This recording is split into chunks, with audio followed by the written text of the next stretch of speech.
Hello and welcome to the newest episode of the Hospitable Hosts podcast. Today I'm super excited.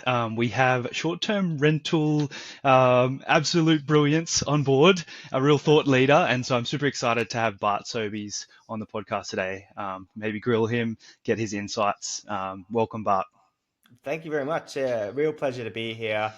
The honor is all mine to be on this podcast. It's been great to watch Hospitable grow, especially in the Australian market, but across the world.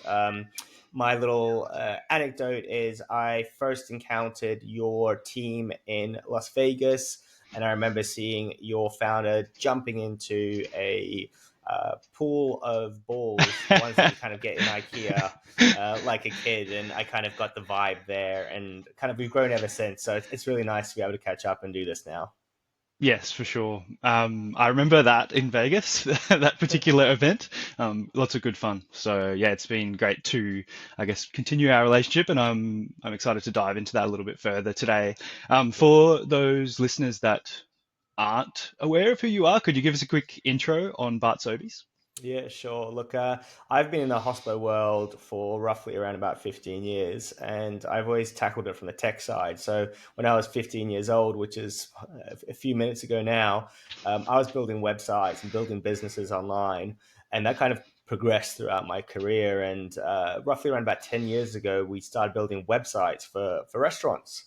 And this was back in the day when no one had a website as a restaurant. No one was ordering online. Uber Eats didn't exist. People were just phoning up to place their orders or going in person. And so we were calling up restaurants. We're saying, hey, you need a website. People want to be able to see the menu online and order their food online. And the owners just wouldn't get it. They'd just hang up the phone and say, no one's ever going to order online. That's never going to happen. And yet here we are today, right? Like 10 years later, and the whole world has changed based on our mobile phones, based on the websites and the technology that enables those online orders. So that was around about 10 years ago. And then 5 years ago now, so our birthday's coming up in August, so a month and a half. We started iBooked.Online with a view of helping accommodation owners and managers with their marketing, technology, and with their book direct strategies, because we really understood that as a host, you're so busy doing so many different things. Right, you're looking after the guests, you're getting the bookings, you're cleaning maybe, or you've got your cleaners, you've got your teams, you're trying to build your business, and you might not have enough time to spend thinking about your own book direct strategy, your own marketing strategy, your social media strategy. What does that even mean? And is it even worth doing if you're on a smaller scale? So that's where we kind of decided to go and fit ourselves into that marketplace, and to build some of the best websites for people that actually work. Because from a consumer's perspective, it's really disheartening to go to a website you think you're going to be able to order, or you think you're going to be able to book, and the process just isn't as smooth as the OTAs. So what our philosophy is, we want to make the book direct process as smooth as an OTA would be, and with that trust and confidence to get people through to the checkout. So that's what we do for a living. I also run Strive to Thrive, which is a short-term rental conference here in Australia, and we're about to launch in Auckland as well in 2025. So that's our second thing, and then the accommodation show, so the podcast as well. So there's a few different things, but the main things that I would encourage people to look out for is iBooked.Online and Strive.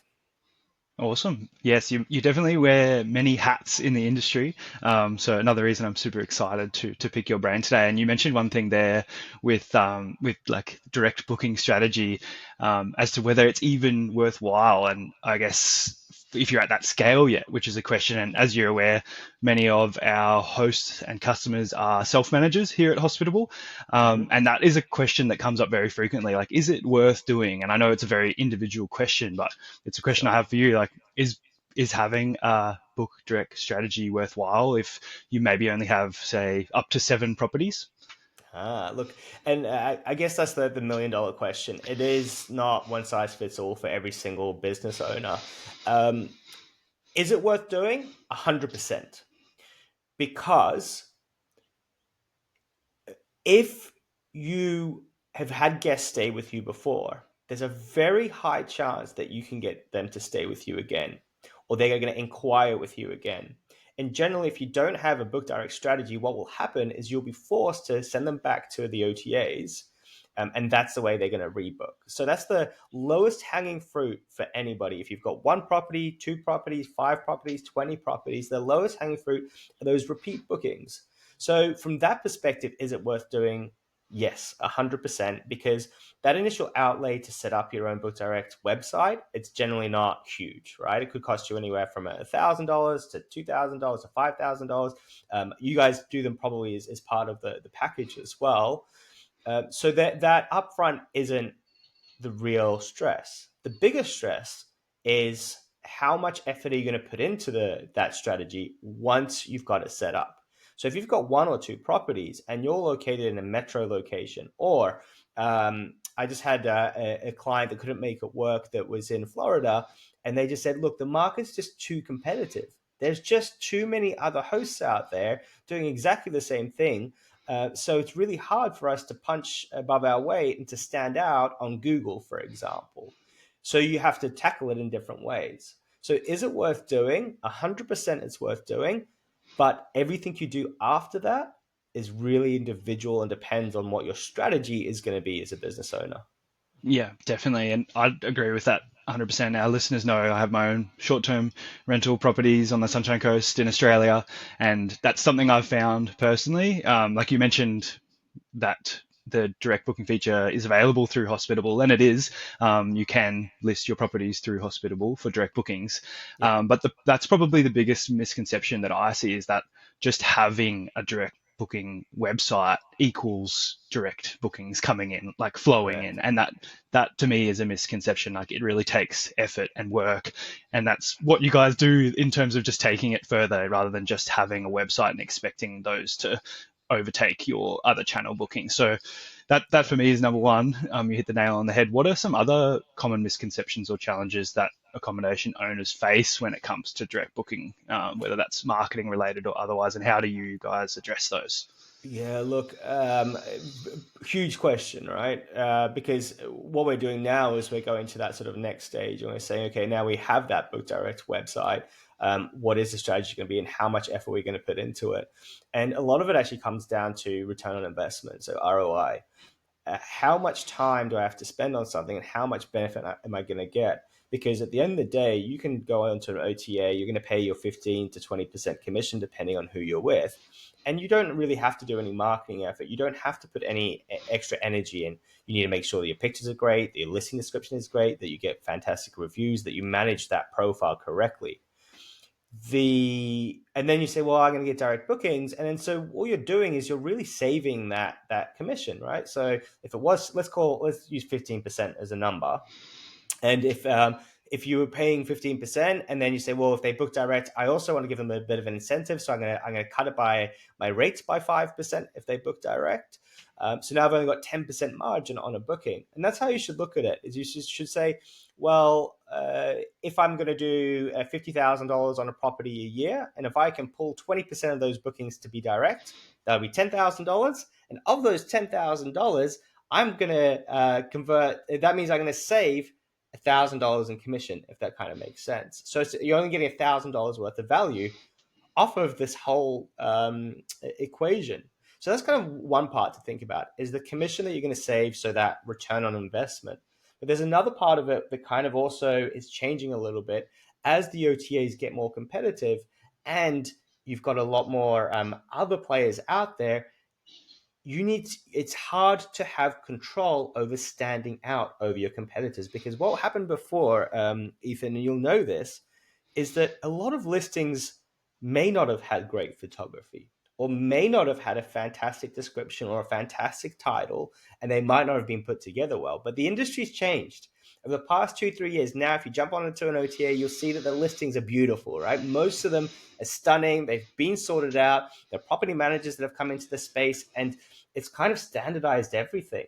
So now you don't have the advantage of just having great pictures and just having a fantastic listing. So what are you going to do to make sure that you're still driving traffic to your business, beyond just an OTA. Because if you keep driving and traffic through the OTA, then they're going to see all your competitors at the same time, and they're going to choose, maybe on price because it looks the same, or maybe someone's got more better ratings than you, or more ratings than you, or you just don't come up on the algorithm. So now you need to think, well, there's the saving that we make, that $1,000 that we talked about, but also we could potentially get more bookings that we might not have got before had we not had a strategy to get people to book direct. So that's kind of the intro to that part of challenges, because now we've figured out actually we do need to do something. But the question is what? What? What are we Yep. going to do? That's the number one question for sure. And I guess that is my question for you. And I don't want to steal your secret sauce, but if you've got any gold or tidbits, like in terms of strategies that you found to be most effective, I'd love to talk through those as Yeah. well. So first off, the biggest challenge, like you said, so we're talking about the challenge of not knowing which parts to tackle.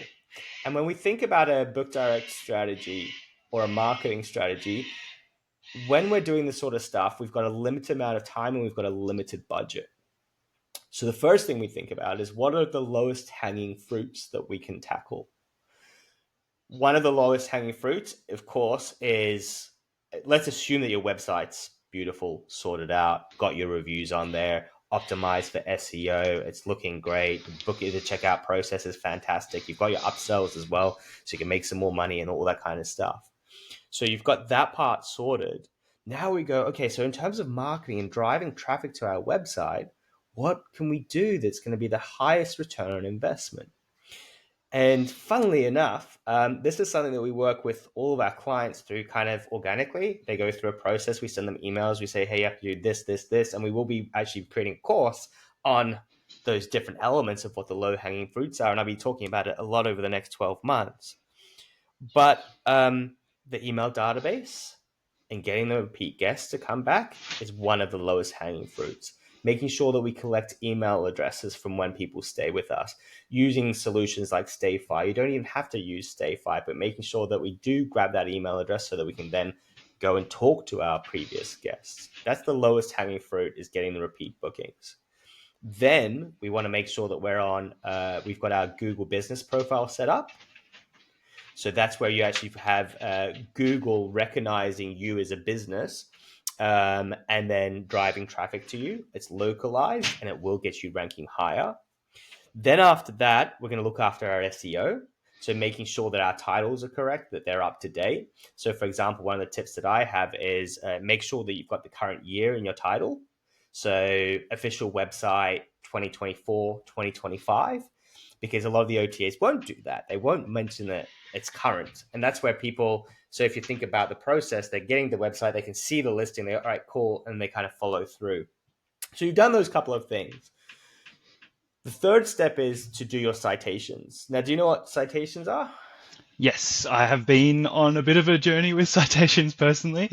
So yeah, but I'm keen to hear your thoughts on them. Yeah, so citations are basically like directory listings. So think of it as an old school yellow pages, where your business, you'd go through, you'll flip through, and then you'll find your business in the directory. Now they have those online as well. And there's probably in Australia, there's probably a list of around about 50, no, 20 good ones that you want to be on. There's 50 overall. And then if you go into sort of minor ones, there's probably a list of about 100 of these directories where you want to make sure that your business is displayed on. If you're in the US, then it will be probably double those numbers in terms of good directories that you want to be on. And those directories do. So, I mean, we're even talking about like TripAdvisors and things like that, where they've got your business listed as a real business. And what that's doing is it's showing Google and the search engines that you're a legitimate business, because they've got algorithms that work and they're trying to check to figure out whether you are who you say you are, and if they drive traffic to you, whether it's going to be relevant. And the more of these directories that are pointing to your business saying, hey, yep, they actually do this, is their actual address, this is their website address, this is their phone number, the more likely you are to rank higher on the search engines. So those citations are critical. Absolutely critical. And you know what's interesting with the citations is that, particularly if you've got a brand new Book Direct website, that's one of the most important things that you have to do, because that new website, when you set it up, the business name and everything, your logo looks fantastic. Hospitable have set up the website. You're excited. You're good to go. But Google won't recognize it as being an authentic website, because Google, actually, the way it's going to see it is, I've seen this kind of website a million times before, because there's so many people doing their own websites. How do Yep. I know that this one is actually a genuine one in that area? So those Yep. citations are absolutely critical. Yep. I can keep them going, but so look, those are the lowest hanging fruits Yep. that people need to tackle, and as well, just with the citations, to link to those, not only to the directories. Now we're also going to think a little bit further than that, and we're going to do our social media as well: Yep. Instagram, Facebook, LinkedIn. Um, there's another one. Is it Etsy as well? So there's Okay. other places where you're actually going through and you're going to make sure that you've got your business list on there. And it links back to you, and then Yep. it kind of creates a full picture for the search engines to go, okay, we've got more trust in this business, and we can drive traffic there, because that user is probably going to get a good experience and find the information they're looking for. Yeah, definitely. I think that is absolute gold. So thank you. And I'm going to use some of those myself personally in my own journey here. And I hope our users do. Like, that's what we're here to do. And that's what you do throughout all of your roles, is really help to inform and educate the Sure. industry, especially within Australia, but also worldwide. Yeah. Um, and that kind of loops back to that first misconception. That's probably the one thing I'd highlight, that this is all work that you have to decide that you want to do. Like, there's real benefits from booking direct, but you have to decide if you're going to make that decision to take that on. And like everything you touch through there, that's outside of what Hospitable does. Like, you Yeah. can host your website, but and you can integrate even through Google Vacation Rentals through Hospitable. So Yeah. many of our users will be using that integration. But what you touched on with that Google business profile, that is separate to Hospitable. That's something that you'd be going out and doing yourself in terms of managing your own business, because that's what it is in reality. You're running a business, and some hosts can get through with just being on the OTAs, and that is fine. That is the way that some hosts choose to go. But we do find that making that effort to go a step above and beyond is really beneficial, like what you mentioned. And as you're talking there, I kind of think, okay, yep, I did that journey. I've been there, kind of worked through that myself, and there is no playbook for the most part for hosts to kind of Mm. learn on their own. And I think that's one of the greatest things about having iBooked.Online as a resource for hosts, is because you guys have been there and you've done it all, like you said, from way back in the day. Yeah. Well, maybe Do, not way do you back in think? the day. I don't want to age you. No, that's. Oh, I said it's been over 10 years that we've been doing it, and maybe I should look. There is intention to put this Yep. down on paper, as well as having Yep. that online course, so that we can train people, and they don't necessarily need to be with iBooked Online. That's not the goal here. It's about Yep. educating, like you said. And what's Yep. interesting is, through that education part, like everything that we know through experience with working with so many clients. But also, Yep. there's new markets to develop. Like the midterm rental market is one that wasn't so huge, but now is being formed out of necessity because of different regulations across the world. Yep. And then tapping into that market and really understanding it. So, you've got the low hanging fruit in terms of those sort of marketing things, but then if we change it up a little bit, Ethan, and we start to think about the website itself, we want to be thinking about our users and our guests. So users, guests, say we're going to interchange those as we speak. Um, but we want to make sure that we're speaking the right language to people that actually visit our website, because otherwise, once again going back to low hanging fruit. If you're not speaking the right language to the person, it's not going to make sense. And I'll give you some examples. One of the biggest things that we get in terms of clients that come to us, property managers that have had a website, and the website doesn't convert any direct bookings. They're like, why is it not working, Bart? And I'm like, well, it's very simple. Your website is talking about property management and how great a property manager you are. And they'll turn around and say, yeah, well, I need to tell people I'm a property manager because that's how we make money. Now, as a guest, that's horrible. Do you imagine going to an airline website and they're talking about what what their relationships are in terms of buying airplanes and everything? You don't care. You just want to book a flight. Same thing with accommodation booking. You want to make sure that if they come to your website, and if it is meant to be a book direct website, that's exactly what you're serving. Is you're serving that messaging, and then the last part of it is you're speaking to them. So you need to make sure that it's very clear when they first get there that you're saying, "Hey, I know that you're probably a couple traveling for a romantic getaway. We've got the perfect solution for you. We know that you're traveling with a pet. Therefore, we offer pet friendly accommodation, and these are the solutions that we have for you. We Mm. know that you're a business traveler or a tradie, and this Yep. is we're going to have the solution for you." So that's the second part. If you Yep. get those first two parts right, and Yep. you're talking to the guest, you're very likely to increase your direct bookings, probably by fivefold of where you are now if you've just had the website in the other version.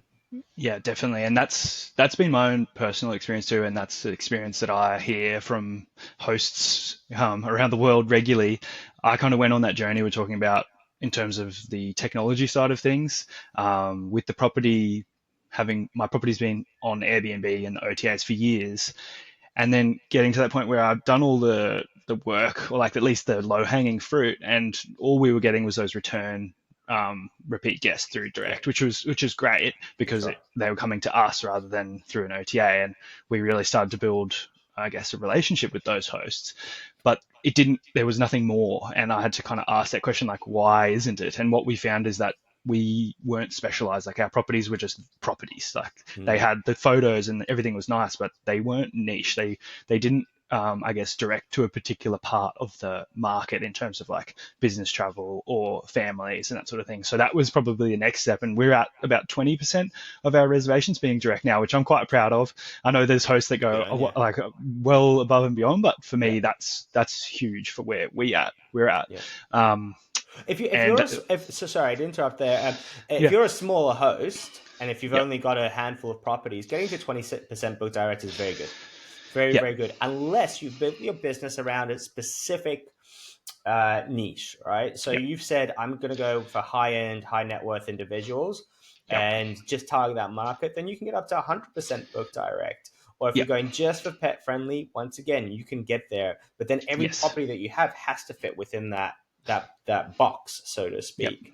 But if definitely, you've only got a few properties and they're a bit scattered and they don't kind of make sense, getting to yep. 20% is really good. So Yeah. congratulations, well done. Oh, thank you, thank you. Yeah, it's definitely been a journey, and yeah, to get to this point, I'm quite proud of. I think we see it outside of myself personally, but with our customers, that the hosts that are very intentional with their properties, like you mentioned, if they have the ability to direct them in a certain niche, or for them to be very specialized. We know as guests for Airbnb listings, like if you say somewhere super unique, it's like it's a yurt on in a canyon and it's got a beautiful view, you might have a lot greater guest experience than if you were just in an apartment with no windows, that sort of thing. So really highlighting those unique features that you've got for your properties and directing them towards a niche is something that we see as successful. And if any of our listeners watch our regular town halls, you'll see there we're going to be launching like direct awards in terms of users that are having the most direct reservations and like badges and that sort of thing, kind of Oh, like amazing. hospitable superhost kind of thing. And we see those users that are making several $100,000 in direct bookings, that strategies that they are using. So it definitely works. And to loop back to the very start of that, you touched on, and we kind of glazed over, you've got your physical property sorted, like you've got the photos done, and that is something that we see more and more done in the industry now. Mm, Like hosts, whether they're self managers or property managers, are becoming more professional. um, but it's still not always done. And I have, like, we were recently booking a mm. property. We're heading to Western Australia to stay in Exmouth, and I saw a property where like it still had the daggy sheets and that sort of thing. And I was like, wow, this is weird to see. This is what all the Airbnbs used to be like, and now I'm seeing that here. And because maybe there's not that many properties there, like they can still excel without really doing that. How important is getting that the base, like in terms of the physical side of things, versus the software side of things? Like what would you say Yeah. is the most Yeah. important thing? From that design element and that sort of thing. So, look, first of all, throughout COVID, we did a lot of discussions on a platform called Clubhouse, and so it was a chat platform where we're kind of doing these sorts of sessions live every Yep. week. Yep. And we had a lot of people come in, and we would do actually reviews of their websites and their businesses and their Airbnb listings to help them actually get more bookings. And we were really successful at that, like doubling their direct bookings just by some of those tips around descriptions and the setup and the kind of photos. Simple things like, why do you have 3 or 4 pictures of the bathroom? It's not the best bathroom anyway. Like, why are you showing that? Why is there a picture of the toilet seat up? Why is there a plate there that's got some food left over on it? Why is the bin in the front of the picture when it should be set up differently? So you've got sort of that, taking great photos, getting a good photographer. A real estate photographer, by the way, is generally not what you want. You need something a bit more artistic. It's something a bit more creative. The reason why real estate photographers can be tricky is because they're used to taking pictures of the features, not of the benefits. And what I want to explain the difference between those two. So when we're talking about our features, we're saying, well, that's an oven it's got 2 car parking spots. This is the dryer, and this is the laundry machine, and we've got 2 sinks, and we've got 2 bathrooms, and we've got a bed. There's a bed. But what they Yep. don't do is they don't turn around and take a picture of the view outside the window when you're sleeping in the bed, Yep. right? Yep. And that's the money shot, right? And there was Yep. outside, Definitely. there was this amazing view from the bed when you wake up in the morning, Yep. or when you're on the deck outside. What does it look like? What does it feel Yep. like? How can we convey the emotions?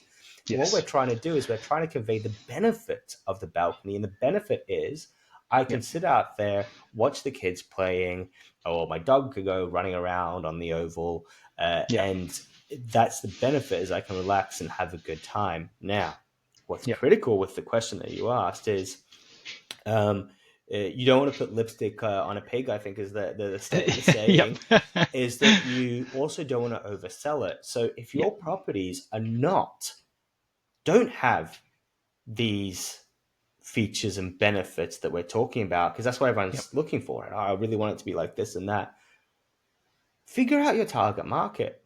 Yep. So if you don't have the views and it's a bit boxy and that sort of thing, great, but you're Yep. going to appeal to a different niche, a different market. So now we're saying we've got budget friendly accommodation. Fantastic. Oh, it's budget Yep. friendly. Fantastic. But yet we're going to look after you. You're going to be safe. It's clean. We've got all these other great things. We're the best hosts in the world at a budget price. Yep. Fantastic. So now Yep. you're going to feature that on your website, and it builds that trust. So that setup part. So one of them is absolutely critical that you get it right to stand out. Standing out is more difficult than it's ever been, but there is a Yep. minimum standard. The overlying thing of all of this is, what are you trying to achieve within the short-term rental space? Yep. If you're only looking for a quick buck to get in and out, Yep. chances are a lot of these things don't matter.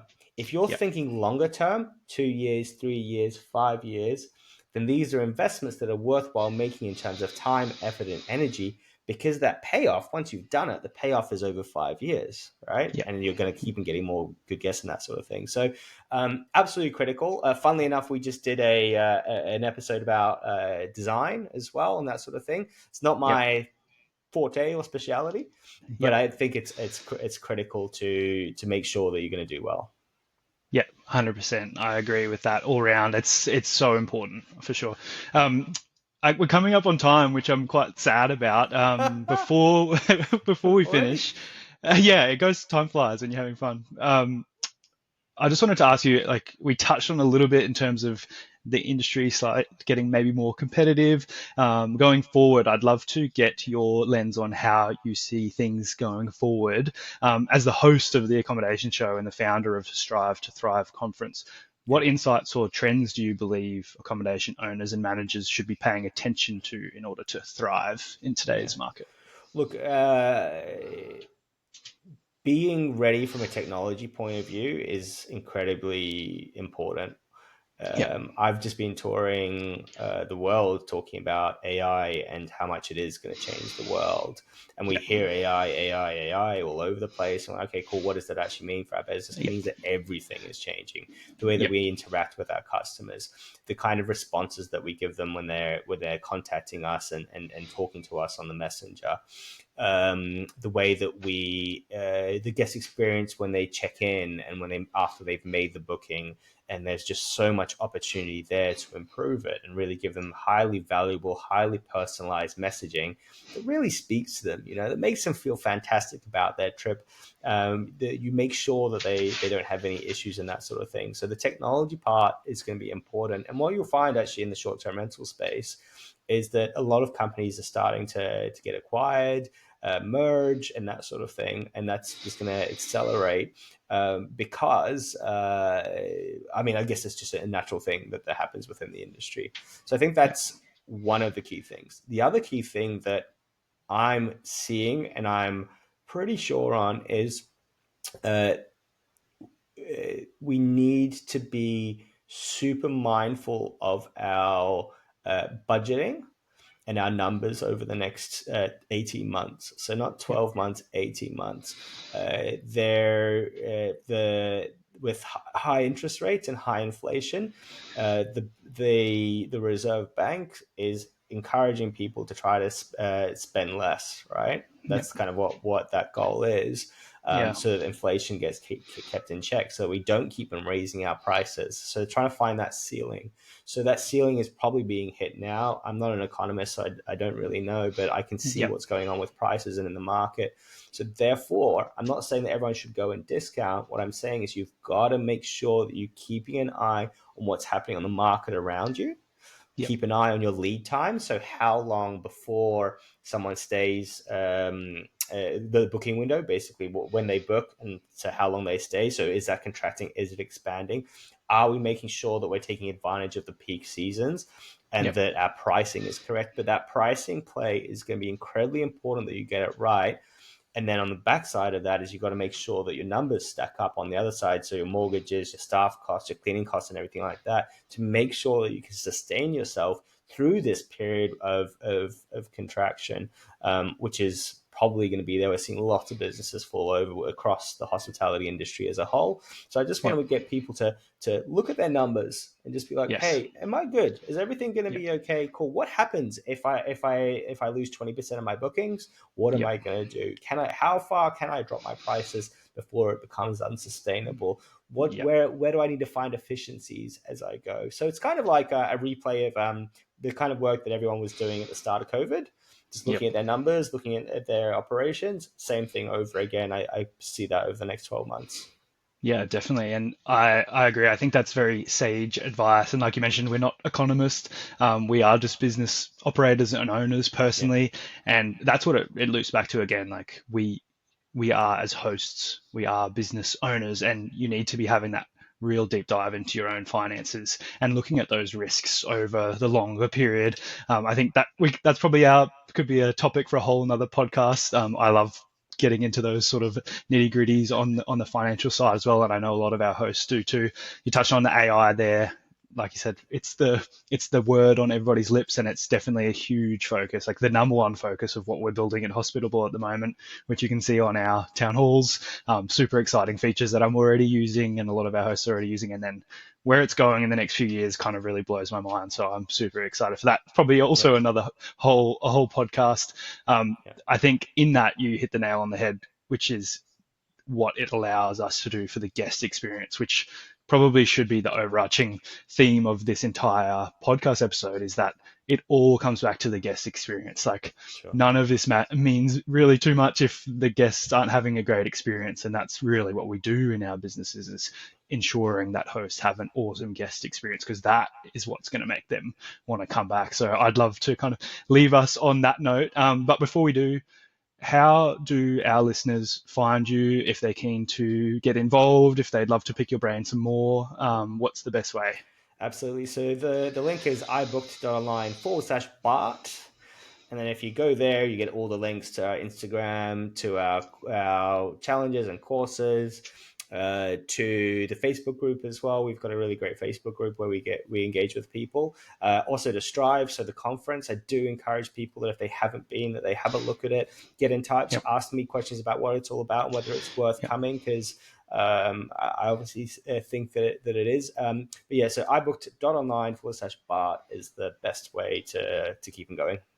Awesome, for sure. And the conference you mentioned, where and when is that in the world? Yeah, so we're doing it just after the Formula One in Melbourne. So last year we did it, or last conference, we did it just the week before. So now we're doing it the week after. So you can come and Awesome. enjoy the Formula One. Then hopefully the rates for accommodation will drop. And then Yeah. people can come to the conference. So that'll be on a Wednesday and a Thursday. Yep. And then after that, we will all head over to New Zealand. And then there'll be a second one there. So if you're in New Zealand, this is actually a bit of a call out. If there's anyone from New Zealand listening to this that wants to get involved, I'm really looking for the community and get people engaged, because my whole family is over there, and I want to meet as many hosts as possible, because that's that's going to be a very exciting event. It's something new for everybody. Awesome, for sure. I can say I've personally attended the last couple of Strive conferences, and they're always really good fun and super informative. So if you're on the fence, definitely check it out. Reach out to Bart and his team, because I can highly recommend. The Hospitable team will be there again next year, sponsoring, speaking, and absorbing everything like a sponge. So thank you again for everything that you're doing there with Strive, the accommodation show, and iBooked Online. And thanks again for joining us today. Beautiful. We'll see you around.